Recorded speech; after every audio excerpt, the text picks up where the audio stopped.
Such like the Chinaman who incidentally came off quite convincingly enough to earn himself a television series and so on and so on and so forth. Can you remember the lines by Sterling Sullivan, the key lines? He's one of my students, you know. Was he too? Yes.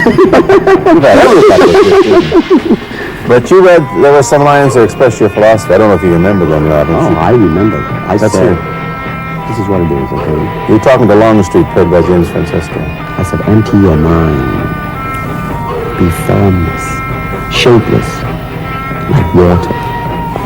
Now you put water into a cup, it becomes the cup. You put water into a bottle, it becomes the bottle. You put it in a teapot, it becomes the teapot. Now water can flow, or it can crash. Be water, my friend. Like that. Oh, see, I get the idea. I get the power behind it. So, now, two things have happened. First, there's a pretty good chance that you'll get a TV series in the States called The Warriors, in which you use, what, the martial arts in a Western setting? That was the original idea. Now, Paramount, I did Longstreet for Paramount, and Paramount wants me to be in a television series. On the other hand, Warner Brother wants me to be in another one, but both of them, I think, they want me to be in a modernized type of a thing. And they think that Western idea is out. Whereas you want to do the Western, huh? Because you see, how else can you justify all these punching and kicking and violence except in the period of the West? In nowadays, you don't go around on the street kicking people or punching people. Because if you do, I don't care how good you are, But this is true also of the Chinese dramas, which are mainly costume dramas. They're all full of blood and gore over here. Oh, you mean here? Yeah. Well, unfortunately, you see, I hope that the picture I am in would either explain why the violence was done, whether right or wrong or whatnot. But unfortunately, pictures, most of them are done mainly just for the sake of violence. You know what I mean? Like, fighting for 30 minutes, get stabbed 50 times. Well, I'm fascinated. Let me give you your microphone back. I'm fascinated that you came back. I am a martial artist. You came back to Hong Kong. We're on the verge of success in Hollywood and full of it. And suddenly, on the strength of one picture, you become a superstar. Everybody knows you. You have to change your phone number. You get mobbed in the streets. Now, what are you going to do? Are you going to be able to live in both worlds? Are you going to be a superstar here, or one in the States, or both? Well, let me say this. First of all, the word superstar really turned me off, and I'll tell you why. Because the word star, man, is an illusion. It's something what the public calls you. You should look upon oneself as an actor. You would be very pleased if somebody say, "Hey man, you are a super actor." It is much better than superstar. Therefore, you've got to admit that you are a superstar. You're not going to, if you're going to give me the truth. I am now. I'm honestly saying this. Okay. Yes, I have been very successful. Yeah. Okay. But I think the word star is. I do not look upon myself as a star. I really don't. Believe me, man, when I say it. I'm not saying it because what are you going to do? Let's get back to the question. Okay. Are you going to stay in Hong Kong and be famous? Or are you going to go to the United States and be famous? Or are you going to try and eat your cake and have it too? I am going to do both because, you see, I have already made up my mind that in the United States, I think something about the Oriental, the true Oriental should be shown. Hollywood sure as heck hasn't. You better believe it, man. It's always the pigtail and bouncing around, chop, with the eyes stand and all that. And I think that's very, very out of... Is it true that the first job you had was being cast as Charlie Chan's number one son? Yeah, number one son, yeah.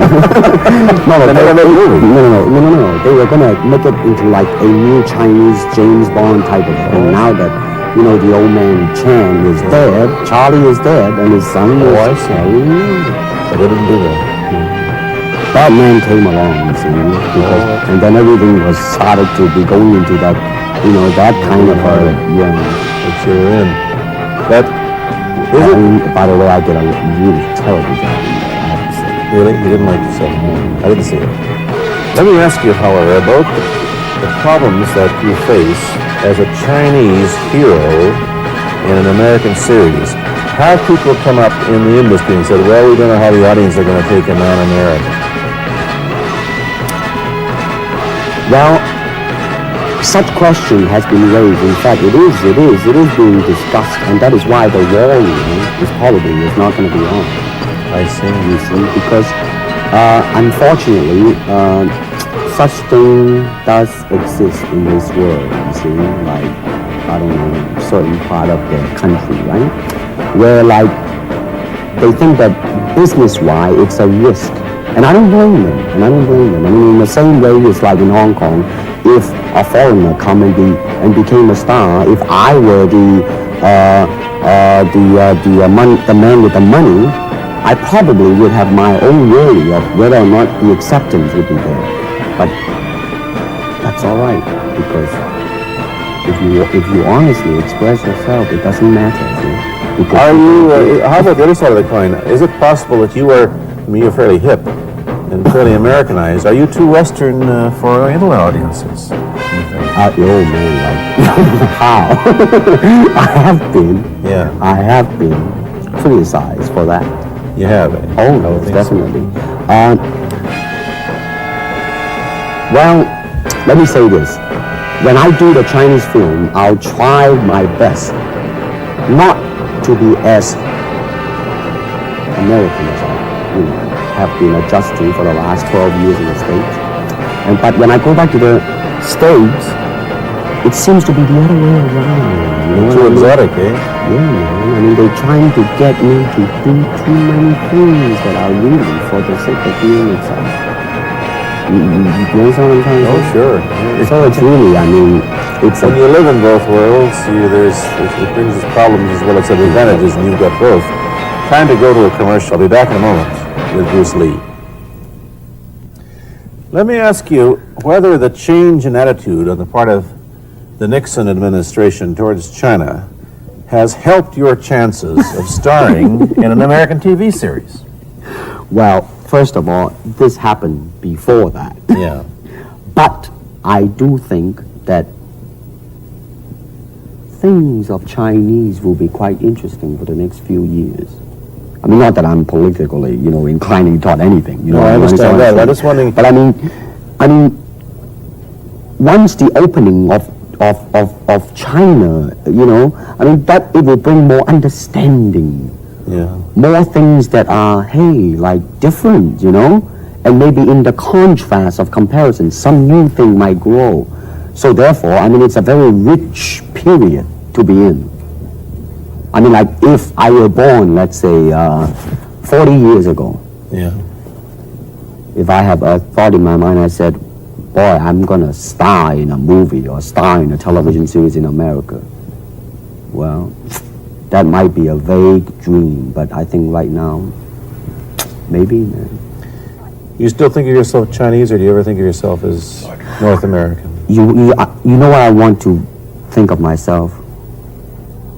As a human being. Because, I mean, I don't want to sound like, as Confucius say, but under the sky, under the heaven, man, there is but one family.